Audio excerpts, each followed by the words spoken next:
शांति और मानवता का संदेश देने वाले तथागत भगवान बुद्ध देश के तमाम दलितों, पिछड़ों, आदिवासियों और महिलाओं की हजारों साल की गुलामी को तोड़ने वाले डॉक्टर बाबा साहेब अम्बेडकर जी और बहुजन समाज के सभी महापुरुषों के चरणों में कोटि कोटि नमन करते हुए मंच पे आसीन आदरणीय भिक्षु संघ, सभी नेतागण और देश दिल्ली या यूपी के अलग अलग गांवों से आए हुए सभी उपासक और उपासिकाओं सभी को क्रांतिकारी जय भीम, विनम्र नमो बुधाय। सबसे पहले तो मैं माफी चाहूंगा राघवेंद्र जी आजाद जी से। ये पूरे देश में समाज की ऐसी स्थिति हो गई है कि कोई चिंतक आता है, अपनी बात रखता है, लेकिन नेताओं के प्रति समाज इतना ज्यादा समर्पित और अंधा है कि चिंतकों को समय देने की बजाय नेताओं को सुनना ज्यादा पसंद करता है। मुझे लगता है उन्होंने एक सवाल किया था, कि सब लोग कह रहे हैं संविधान खतरे में है, क्या वास्तव में संविधान खतरे में है? उस सवाल को उन्होंने सबसे किया था, मैं सवाल का जवाब देता हूं।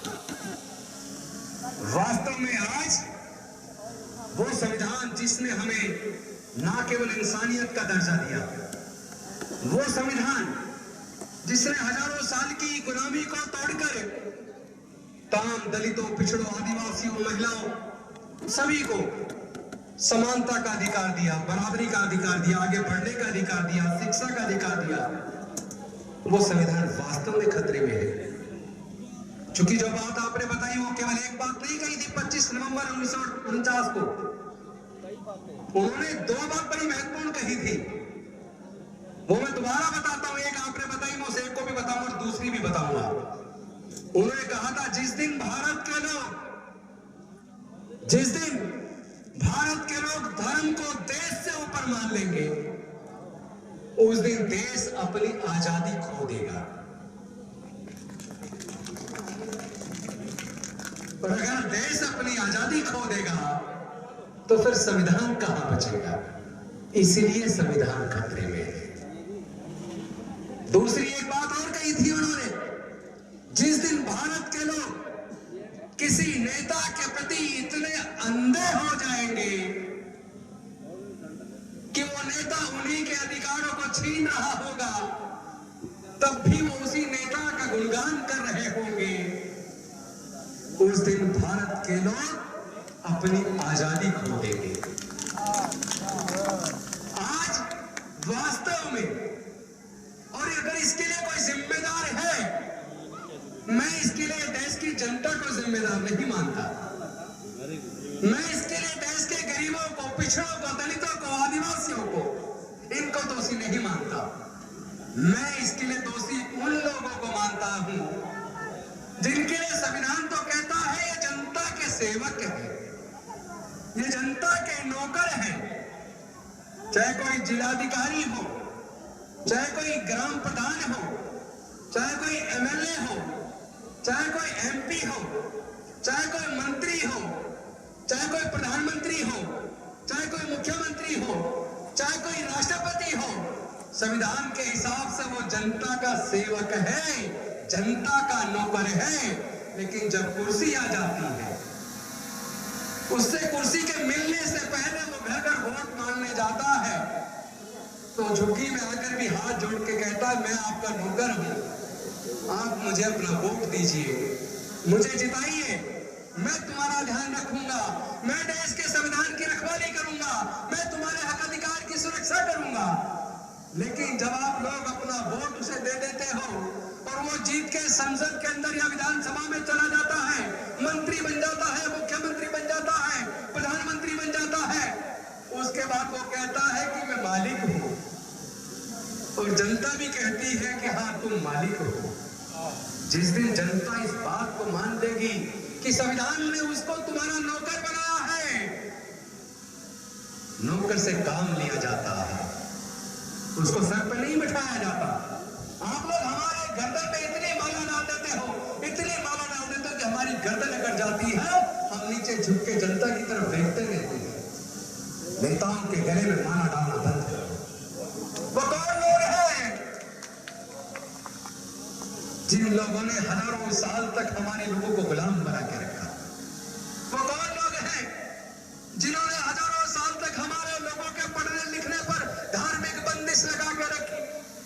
वो कौन लोग हैं जिन्होंने हमारे लोगों को हजारों साल तक व्यापार करने से वंचित रखा? वो कौन लोग हैं जिन लोगों ने हजारों साल तक हमारे लोगों को संपत्ति अर्जित करने से वंचित रखा? मैं पूछना चाहता हूं, ये जो जल जंगल जमीन है, देश के प्राकृतिक संसाधन है, क्या कोई अपनी मां के पेट से लेके पैदा हुआ है?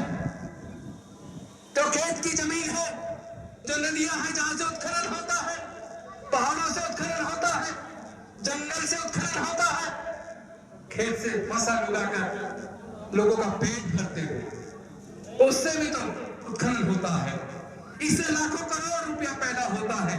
मैं पूछना चाहता हूं, क्या कोई खेत की जमीन को, जंगल को, नदियों को, पर्वत को कोई अपनी मां के पेट से लेके पैदा हुआ है? जवाब दीजिए, क्या कोई अपनी मां के पेट से जमीन को लेकर पैदा हुआ है? अगर मां के पेट से लेकर जमीन पैदा नहीं हुआ तो जमीन के मालिक कुछ ही लोग क्यों हैं? मेरे दलित समाज के लोग, आदिवासी लोग, वंचित वर्ग के लोग जमीन के मालिक क्यों नहीं है? हमारे लोग व्यापारी क्यों नहीं बन पाए? हमारे लोग बड़ी जमींदार क्यों नहीं बन पाए?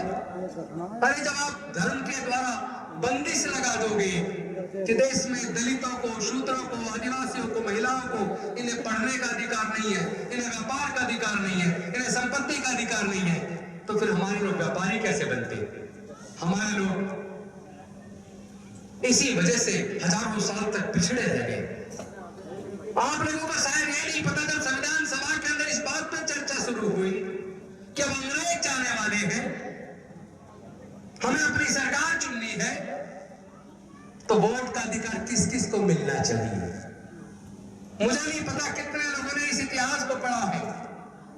जब इस बात पर चर्चा शुरू हुई कि वोट डालने का अधिकार किस किस को मिलना चाहिए, तो संविधान सभा के ज्यादातर सदस्यों ने कहा कि वोट डालने का अधिकार जो लोग इनकम टैक्स पे करते हैं सरकार को, उनको मिलना चाहिए।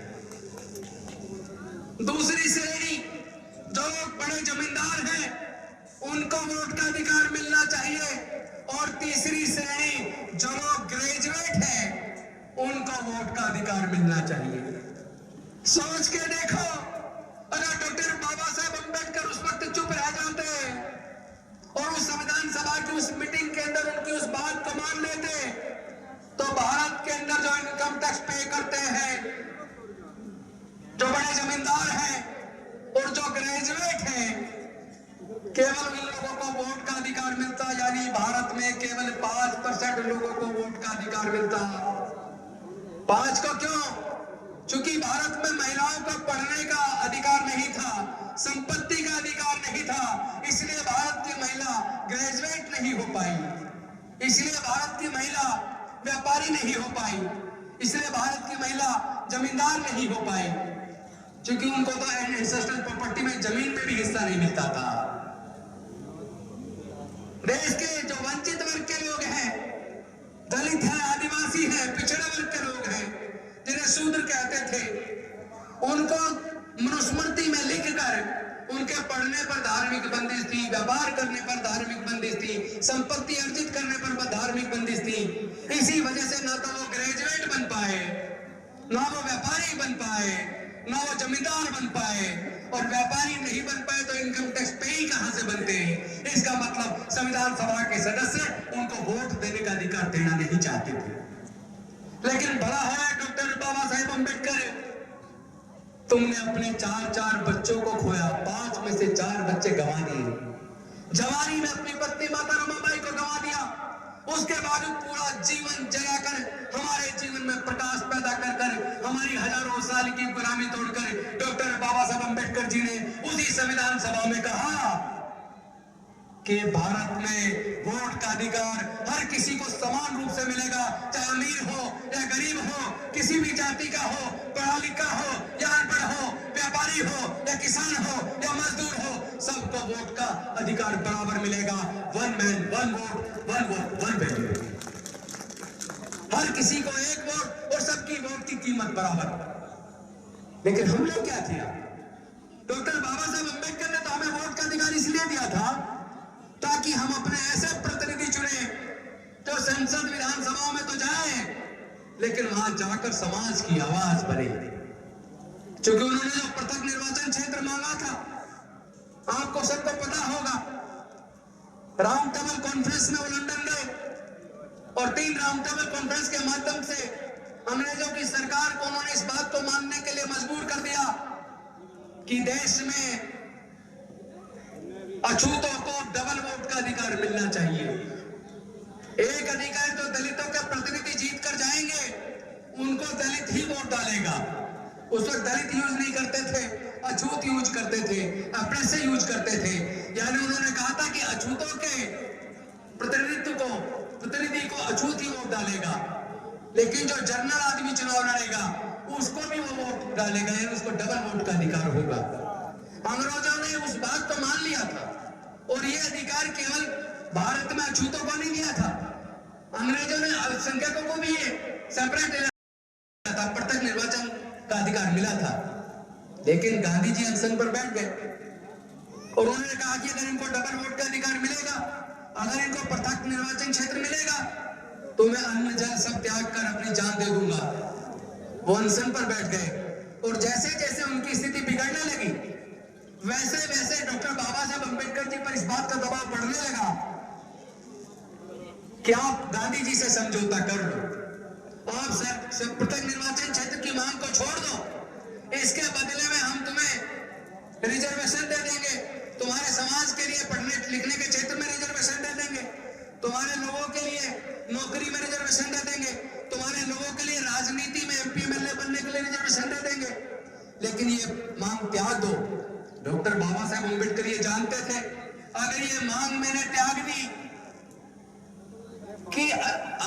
कि हमारे शूद्रों को या अछूतों को केवल अछूत ही वोट डालेगा, अगर इस मांग को मैंने त्याग दिया और पृथक निर्वाचन क्षेत्र वाली मांग खत्म हो गई, तो उसके बाद जो स्थिति आएगी उसमें जो रिजर्व सीट होगी उसको केवल रिजर्व का वोट नहीं डालेगा, सब लोग वोट डालेंगे, और जब सब लोग वोट डालेंगे तो वो जो चुन के प्रतिनिधि जाएगा वो सबका प्रतिनिधि होगा, केवल मेरे समाज का प्रतिनिधि नहीं होगा, फिर वो मेरे समाज की आवाज नहीं बनेगा। उसके बाद वो जिस पार्टी से चुन के जाएगा उस पार्टी का गुलाम हो जाएगा, उसी पार्टी का गुणगान करेगा, उसी की आंखों के सामने मेरे समाज के अधिकार छीन लिए जाएंगे और वो गूंगा बहरा बन के बैठा रहेगा। ये बात डॉक्टर बाबा साहब अम्बेडकर, उनकी दूरदर्शिता इतनी तेज थी, ये बात वो उस वक्त 1932 में जानते थे। लेकिन हुआ क्या, जब डॉक्टर बाबा साहब अम्बेडकर जी ने इस सत्य को मानने से इनकार कर दिया, तो धीरे धीरे गांधी जी की तबीयत बिगड़ने लगी और पूरे देश से डॉक्टर बाबा साहब अम्बेडकर जी को धमकी मिलने लगी। वो धमकी ये थी कि अगर गांधी जी सनसन के दौरान मर गए तो ध्यान रहे, जिस कौम के लिए तुम ये अधिकार मांग रहे हो उस कौम को जड़ से खत्म कर दिया जाएगा, उसका जड़मूल नाश कर दिया जाएगा। तो डॉक्टर बाबा साहब अम्बेडकर के साथियों ने कहा कि डॉक्टर बाबा साहब अम्बेडकर, अगर गांधी जी अनशन में मर गए और हमारी पूरी कौम को कत्लेआम कर दिया, फिर ये हम पृथक निर्वाचन किसके लिए लेंगे और क्या करेंगे जब कोई जिंदा ही नहीं बचेगा। तो डॉक्टर बाबा साहब अम्बेडकर जी को मजबूरी में बड़े दुखी मन से समझौता करना पड़ा, और उस समझौते के तहत राजेंद्र गौतम जैसे लोग, अनिल जी जैसे लोग ये एमएलए भी बने, मंत्री भी बने, बहन मायावती जैसे लोग मुख्यमंत्री भी बने, रामनाथ कोविंद जी जैसे लोग राष्ट्रपति भी बने, नारायण जी जैसे लोग राष्ट्रपति बने, आदिवासी महिला मुर्मू जी राष्ट्रपति बनी। लेकिन सोच के देखो, अगर डॉक्टर बाबा साहब अम्बेडकर हमारे लिए व्यवस्था ना बनाते तो क्या हम लोग एमपी एमएलए राष्ट्रपति प्रधानमंत्री बनते, मुख्यमंत्री बनते?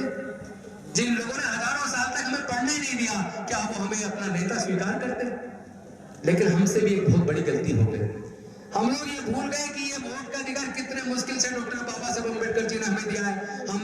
हमने क्या किया, शराब की बोतल में 1000-2000 रुपए में 5-10 किलो अनाज में अपनी वोट को बेच दिया, और हम लोग ये भूल गए वो लोग, वो नेता जो हमारी वोट को अनाज देकर, 5-10 किलो अनाज देकर, शराब की बोतल देकर, 1000-2000 रुपए देकर खरीद रहे हैं, जिन उद्योगपतियों के पैसे से वो हमारी वोट को खरीदते हैं, उन्हीं उद्योगपतियों के हाथों वो हमारे बच्चों के भविष्य को बेच देते हैं, पूरे देश को बेच देते हैं। यही तो हुआ, यही तो हुआ। बाबा साहब ने सोचा था जिनको मैं अधिकार दे के जा रहा हूं, जब मैं अकेला पढ़ लिख कर अकेला हजारों साल की गुलामी तोड़ सकता हूं, अपने लोगों के आगे बढ़ने के रास्ते बना सकता हूं, जब मेरे समाज में से हजारों लाखों वकील बनेंगे, डॉक्टर बनेंगे, इंजीनियर बनेंगे, एमपी बनेंगे, एमएलए बनेंगे, मंत्री बनेंगे, ये सब लोग जब मिल के लड़ेंगे तो मेरे समाज की गुलामी हमेशा हमेशा के लिए खत्म हो जाएगी। लेकिन मैं बड़े दुखी मन से कह रहा हूं कि डॉक्टर बाबा साहेब अम्बेडकर जी ने, आपको शायद याद होगा कि 18 मार्च 1956 में डॉक्टर बाबा साहब अम्बेडकर आगरा की धरती पर आए और आगरा की धरती पर उन्होंने समाज से कहा था कि आज मेरा मन बहुत दुखी है, आज मेरा मन बहुत दुखी है, क्योंकि मैंने सोचा था कि मेरे पढ़ लिख कर मेरे समाज के लोग समाज के इस कारवां को आगे लेके जाएंगे, लेकिन मेरे पढ़े लिखे लोगों ने मुझे धोखा दिया। आज मुझे कोई दुख दिख नहीं रहा जो मेरे बाद इस कारवां को आगे लेकर जाए। फिर उन्होंने समाज से कहा था, मेरे समाज के लोगों, मैं इस कारवां को यहां तक बड़े मुसीबतों के साथ बड़े कष्ट झेलकर यहां तक लेकर आया। मेरे बाद मैं बस इतना चाहता हूं कि आप इस कारवां को आगे लेकर जाना, और अगर आगे ना लेकर जाओ तो कम से कम इस कारवां को यहां रोक के रखना, पीछे मत जाने देना। लेकिन आज मेरा भी मन दुखी है। जिस तरह उस दिन डॉक्टर बाबा साहब अम्बेडकर जी का मन दुखी था, उसी दुख को उन्होंने 5 दिसंबर 1956 को, मैं आप सबको याद दिलाना चाहता हूं क्योंकि आप लोग कम पढ़ते हैं, 5 दिसंबर 1956 की रात की बात है, काफी लेट हो गई थी। तो डॉक्टर बाबा साहब अम्बेडकर जी ने नानक चंद रत्तू से कहा कि रत्तू, रात काफी हो गई, अब तुम घर जाओ, लेकिन एक काम करना, आज मेरा मन बहुत दुखी है, ऐसा लगता है जैसे वर्षों से मैं कभी सोया ही नहीं हूं। मुझे मेरे समाज की चिंता सताती है, इनका भविष्य में क्या होगा। हजारों साल की गुलामी बड़ी मुश्किल से तोड़ी है, कहीं फिर से ये जो अधिकार मिले छीन तो नहीं जाएंगे। मेरा मन बहुत उदास है। एक काम करना, मुझे लगता है मेरा समय, मेरा शरीर अब ज्यादा साथ नहीं दे रहा, पता नहीं मैं अब जिंदा कितने दिन रहूं। तुम मेरे समाज के लोगों को बोलना कि मैं बड़ी मुश्किल से, बड़े मुसीबतों से इस कारवां को यहां तक लेकर आया। मेरे बाद इस कारवां को वो लोग आके लेके जाए, और ना ले जाके तो कम से कम यहाँ रोक के रखें। ये संदेश मेरे समाज के लोगों को देना। रत्तू, अब काफी देर हो गई, तुम घर जाओ। उसके बाद रत्तू जी डॉक्टर बाबा साहब अम्बेडकर जी के सराहने तकिया रखते हैं, उनके पैरों को बिस्तर पे करते हैं, और तकिए पे बाबा साहब अपना सर रख लेते हैं, और नानक चंद रत्तू वहां से चले जाते हैं। लेकिन उसके बाद डॉक्टर बाबा साहब अम्बेडकर कभी जगते नहीं। उसके बाद वो हमारे बीच नहीं थे, वो हमें छोड़ के जा चुके थे। हम लोग धोखेबाज साबित हुए। हमने डॉक्टर बाबा साहब अम्बेडकर के साथ गद्दारी की है।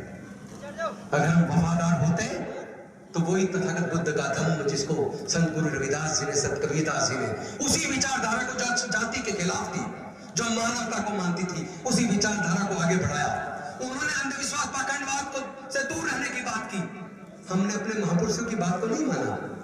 हम लोग अंधविश्वासी हो गए, पाखंडवादी हो गए, हम बाबा साहब के विचार से दूर हो गए, हमने अपनी आजादी को खो दिया। आज वास्तव में संविधान खतरे में है। आज आपके बोलने पर भी पाबंदी है। जो लोग आपकी वोट से जीत के जाते हैं, आपको आंखें दिखाते हैं। आप कलेक्टर के पास जाते और मिलके कहते हो, साहब हमारे साथ ये जुल्म हो गया, हमारे साथ न्याय करो। अरे याद रखो, वो कलेक्टर भी तुम्हारा नौकर है, पब्लिक सर्वेंट है, एमएलए भी तुम्हारा नौकर है, मंत्री भी तुम्हारा नौकर है, मुख्यमंत्री भी तुम्हारा नौकर है, प्रधानमंत्री भी तुम्हारा नौकर है, राष्ट्रपति भी तुम्हारा नौकर है। तुम लोग देश के मालिक हो, लेकिन अपने मालिक होने का एहसास तो करो। इनको भी जो अधिकार मिले हैं, चाहे एमपी को मिले हो, एमएलए को मिले हो, मंत्री के मिले हो,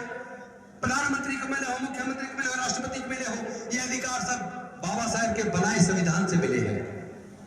लेकिन ये संविधान खत्म हो जाएगा तो बचेगा क्या? आज जो रास्ता आपके विकास का डॉक्टर बाबा साहब अम्बेडकर जी ने बनाया था, वो रास्ता धीरे धीरे धीरे धीरे आपका बंद हो चुका है। आज आपके बच्चे अगर मेहनत मशक्कत करके 11वीं में पहुंचते हैं, आपका बच्चा कहता है मुझे इंजीनियर बनना है, मुझे डॉक्टर बनना है, मुझे वकील बनना है, मुझे आर्किटेक्ट बनना है, मुझे मैनेजमेंट में जाना है, तो आपको पहले तो कोचिंग करनी पड़ेगी। कोचिंग करने के लिए आपको 2-3 लाख रुपए का खर्च करना पड़ेगा। चाहे किसी भी जाति धर्म का बच्चा क्यों ना हो, उसको हायर एजुकेशन में जाने के लिए, एंट्रेंस एग्जाम में बैठने के लिए, तैयारी करने के लिए कोचिंग करनी पड़ेगी। 3-4 लाख रुपए का खर्चा करना पड़ेगा कोचिंग पे। और कोचिंग करने के बाद अगर आपका बच्चा बहुत काबिल है, कोचिंग में एग्जाम को पास कर लेता है, उसके बाद आपके बच्चे को एडमिशन ऑफर होता है इंजीनियरिंग के लिए, एडमिशन होता है मैनेजमेंट कोर्स के लिए, एडमिशन होता है उसको लॉ के लिए, एडमिशन ऑफर होता है उसे डॉक्टर के कोर्स करने के लिए, मेडिकल के लिए। आपको पता है उसकी फीस कितनी है? केवल फीस ही फीस 1 साल की एवरेज लगभग 2.5 लाख रुपया। और उसके बाद हॉस्टल का खर्चा अलग, खाने का खर्चा अलग, किताबों का खर्चा अलग। ये सारे खर्चे जोड़ लिए जाए तो 1 साल के अंदर 3.5 लाख रुपया चाहिए। यानी पहले तो 3-4 लाख रुपया एंट्रेंस एग्जाम की तैयारी के लिए कोचिंग में खर्च करो। कोचिंग के बाद आपने एंट्रेंस पास कर लिया, फिर एडमिशन लेने के लिए 1 साल के अंदर अगर आपका 3.5 लाख खर्च हुआ, और अगर वो 5 साल का BA LLB का कोर्स है तो कितने हो गए? 17.5 लाख। और अगर 4 साल का इंजीनियरिंग का कोर्स करने के लिए एडमिशन लेते हो तो 4 साल का कोर्स करने के लिए हो गए 14 लाख। यानी आपको 12 लाख से 20 लाख रुपया के बीच तो उसे केवल इंजीनियरिंग की डिग्री कराने के लिए, मैनेजमेंट की डिग्री कराने के लिए, लॉ की डिग्री कराने के लिए, केवल डिग्री कराने के लिए, नौकरी पाने के लिए नहीं, केवल डिग्री कराने के लिए आपको 12 से 20 लाख रुपया चाहिए।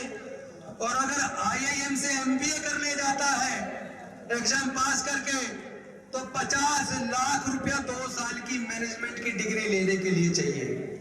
मैं आप सबसे पूछना चाहता हूं, अनुसूचित जाति जनजाति के 99% लोग, 99% क्या अपने बच्चे को ये डिग्री कराने के लिए 12 से 15 लाख 20 लाख का खर्चा कर सकते हैं? क्या कर पाएंगे? क्या 12 से 15 तो दूर की बात है, एंट्रेंस की तैयारी करने के लिए, कोचिंग के लिए भी 3-4 लाख रुपए का इंतजाम हमारे लोग नहीं कर सकते। इसका मतलब यह हुआ कि पहले रिजर्वेशन के माध्यम से और वजीफा लेकर हमारे लोग इंजीनियर डॉक्टर बन जाते थे, मैनेजमेंट कर लेते थे, वकील बन जाते थे। आज इनके पेट में दर्द हो गया। तो पहले तो इन्होंने ये किया कि सरकारी स्कूलों को कमजोर किया, प्राइवेट स्कूल खोलने शुरू कर दिए। उसकी फीस इतनी ज्यादा, आपके बच्चे का, आपके माँ बाप के पास पैसा नहीं है तो आपका बच्चा तो पढ़ेगा सरकारी में, उनका बच्चा पढ़ेगा इंग्लिश मीडियम पब्लिक स्कूल में। और उसके बाद फिर वो जो डिग्री करने जाएगा तो आपके बच्चे के पास पैसे नहीं है, वो 12वीं के बाद पढ़ाई छोड़ देगा। तो आप याद करो कि डॉक्टर बाबा साहब अम्बेडकर की कुर्बानी किस तरह खत्म हो गई है, बेकार चली गई है। किस तरह संविधान बिल्कुल लगभग खत्म हो गया है। जिस संविधान ने आपको आगे बढ़ने का रास्ता बनाया, रहते उसी से जीत कर गए सांसद और विधायक व गूंगे बहरे बनकर बैठ गए। क्योंकि जब ये सारा एजुकेशन सिस्टम ठप किया जा रहा था, उस वक्त उनको वहां लड़ना चाहिए था। उनकी लड़ाई लड़ने के बजाय वो अपने अपने पार्टी के बंदर बन गए, गूंगे बहरे बन के बैठ जाते हैं। क्या उनको समाज की आवाज नहीं बनना चाहिए? जो लोग रिजर्व सीट से जीत के जाते हैं, क्या उनको संसद के अंदर, विधानसभा के अंदर समाज की मुद्दे नहीं उठाने चाहिए?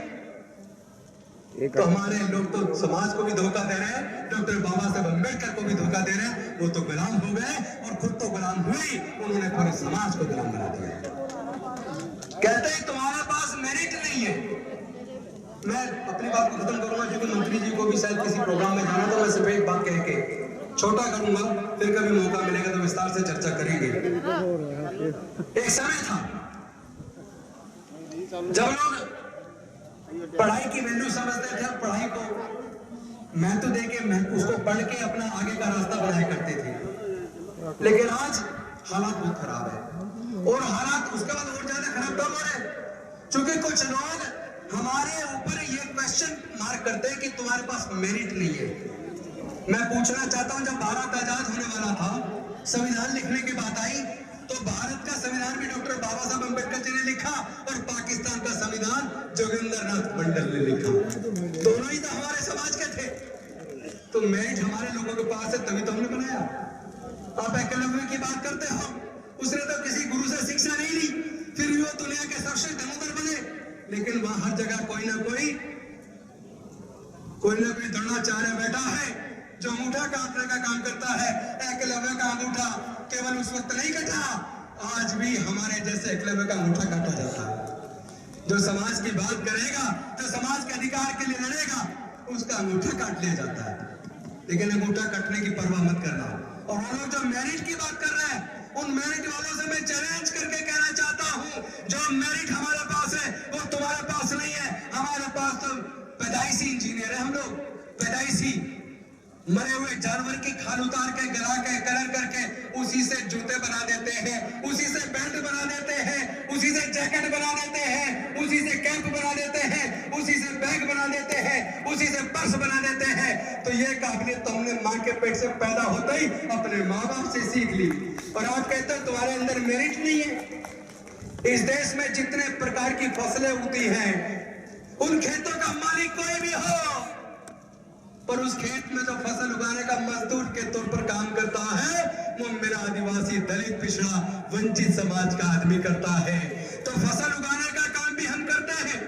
और हमारे बने हाथ के खाने को कहते हो कि तुम्हारे हाथ का बना खाना नहीं खाएंगे, ये तो अपवित्र होगा, दलितों ने बनाया है। अरे अगर हमारे हाथ के बने खाने से इतना परहेज है, तो ये जितना आप अनाज खाते हो, रोटी खाते हो, चावल खाते हो, खेत का मालिक कोई भी हो, उसे उगाने का काम मेरे समाज के लोग करते हैं। क्या आप चावल खाना बंद कर दोगे? क्या आप गेहूं खाना बंद कर दोगे? अरे जो जूते चप्पल आप पहनते हो, वो जूते चप्पल भी मेरे समाज के लोग बनाते हैं। क्या आप जूते चप्पल पहनना बंद कर दोगे? जिन कपड़ों को आप पहनते हो, कपास से धागा, धागे से कपड़ा, उसको सिलना, उसको बनाना और सिलना, ये काम भी मेरे समाज के लोग करते हैं। क्या आप कपड़े पहनना बंद कर दोगे? जिस स्कूल, अस्पताल, कॉलेज के अंदर आपके बच्चे पढ़ने जाते हैं, इलाज कराने जाते हैं, उनका मालिक कोई भी हो, उनका निर्माण मजदूर के तौर पर मेरे समाज के लोग करते हैं। क्या आप अपने बच्चों को स्कूल और कॉलेज में पढ़ाना बंद कर दोगे? क्या आप अपना इलाज अस्पतालों में कराना बंद कर दोगे?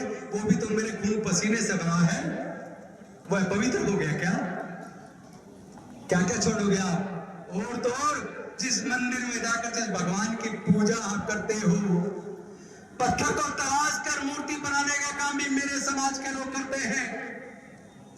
और मंदिर में स्थापित करने के बाद कहते हैं दूर हो जाओ, भगवान अपवित्र हो जाएंगे। प्रतापगढ़ के अंदर हमारे समाज के एक बच्चे ने मंदिर के अंदर भगवान की मूर्ति को छू लिया तो उसकी हत्या कर दी। अरे इस मूर्ति को भी मेरे समाज के लोगों ने बनाया है। क्या इस मंदिर को भी मेरे समाज के लोगों ने बनाया है? क्या आप उसके अंदर जाना बंद कर दोगे? क्या क्या छोड़ोगे आप? इसलिए मैं कहना चाहता हूं, दूसरा तो आपको कमजोर समझता है, कम से कम तुम लोग तो अपने आप को कमजोर मत समझो। तुम तो अपनी काबिलियत पर भरोसा करो। तुम तो पैदाइशी इंजीनियर हो, काबिलियत तुम्हारे खून में कूट कूट के भरी है। और कसम खाओ डॉक्टर बाबा साहब अम्बेडकर की, हम फिर से कुर्बानी स्वीकार नहीं कर सकते, हम फिर से गुलाम होने को तैयार नहीं हैं। और ऐसे नेताओं को भी सबक सिखाएंगे जो हमारी वोट को लेकर जीत कर जाते हैं, लेकिन वहां जाके संसद विधानसभा में गूंगे बहरे बन के बैठ जाते हैं, हमारे समाज की लड़ाई नहीं लड़ते, हमारे बच्चों से शिक्षा छीन रहे हैं। हम लड़ेंगे, हम जीतेंगे, डॉक्टर बाबा साहब अम्बेडकर का सपना पूरा करेंगे। गांव गांव में 22 प्रतिज्ञाएं ली जाएंगी।